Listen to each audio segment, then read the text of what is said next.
Okay, let's look at 1.2. It says, since 2012, there has been a decrease in the number of computers shipped globally. Table 2 below shows the changes in the number of computers shipped globally by the 5 largest computer manufacturers worldwide in the first quarter of 2012 and the first quarter of 2013. Okay?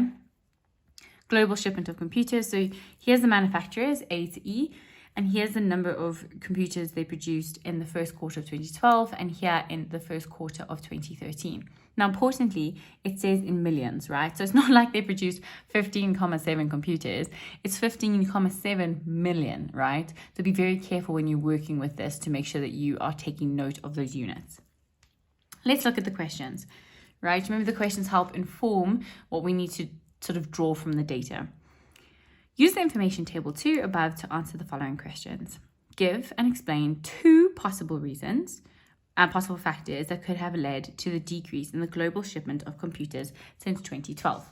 Okay, this is one of those like common sense questions. So like here you can get credit for a lot of things, but make sure that obviously they make sense, like most things in life, right? So one of the things you could say is maybe computers are being produced locally, because it's talking about global, right? So you could say computers are being produced locally. That's a quite an obvious one, right?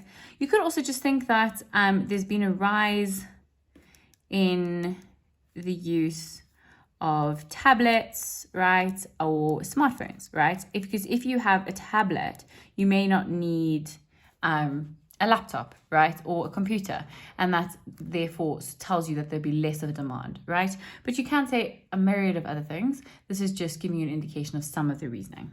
Okay, only said 2 reasons, so don't necessarily spend more time putting down more reasons because you're not going to get more credit than just for 2. Then it says, determine the difference between the total number of computers shipped globally by the 5 manufacturers in the first quarter of 2012 and the first quarter of 2013. So it said all 5. So we're not just looking at one, we're looking across all of them. So we're going to have to sum across that, and then work out the difference. Okay, so what we're going to say is, let's just write it out. So we're going to have 15.7 plus 11.7 plus 10.1 plus 9.0 plus 5.4.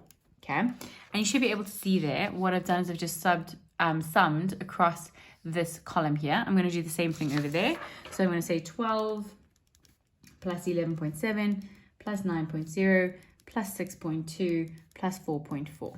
Okay, so this is 2012 over there, and that's 2013. Look what I'm doing there. Okay, obviously, again, this is millions, so please make sure that you're not thinking of that as just 15.7. Okay, let's put this into our calculator. Make sure that you are inputting correctly. Common mistake, plus 9.0 plus 5.4. Okay, so that is 51.9, right? Now what we need to do is we need to compare it to the other 2013 year, right? That's given. So just make sure you type this in correctly. I do have a habit of making these strange mistakes with my calculator, but we seem to be all right there. Okay, so now what we need to do is we need to subtract one from the other, right? So what we're going to do is we are going to say 51.9, and we're going to subtract 43.3, okay, because it asks for the difference. And the difference there is 8.6. So you're going to say 51.9 minus 43.3 equals 8.6, right? And you have to say million, right? You can't just say 8.6. It's not 8.6. It's 8.6 million. If you don't say million, you'll lose a mark, okay? So that's your answer there. That is the difference. And we are done with that question, right? Remember, difference just means what is the difference. I'm not going to say what is the difference, but you're basically just saying we're comparing 2 values by subtracting one from the other, okay? And generally you're subtracting the smaller one from the larger one, but it depends on the context, right? Let's go on to 1.2.3. It was stated that in this period, manufacturer A showed a greater percentage decrease in the shipment of computers compared with manufacturer D. So we're just looking at A and D. I'm just getting a highlighter here. So make sure that you know what's going on. We're comparing this line there. Oh, wow, that was not very straight. And then that line there, right? Now it says verify whether this statement is true. Now, we're talking about percentages here. Okay, so we're not talking about difference where we're just talking about the number of computers before. Here, we're talking about a percentage, so we need to take that into account. So let's make sure that we understand that. So let's look over here. Okay, generally when we're looking at these sort of questions, and this is something students often forget, we often say new minus old over old, right? And that's a formula you need to remember, right? Because it's often used, and in this case, that's what you're going to do. So let's start for A. What was our new? Our new is 12 minus 15.7 over 12. Oh, no, sorry, over 15.7, okay? Because this is our old, and this is our new, right? Because it's more recent. So we're saying 12 minus 15.7 over 15.7, okay? Put that in, and you could be thinking, okay, like I'm not too sure what's going on. Let's just type it in, and then I'll explain what the answer means, okay? So over here, it's negative. Remember, if we want to make a percentage, sorry, because it did ask for a percentage, times by 100, okay? And our percentage is negative 23.57%, okay? Why is it 57? Look at your third decimal place. We're rounding it off to 2 decimal places.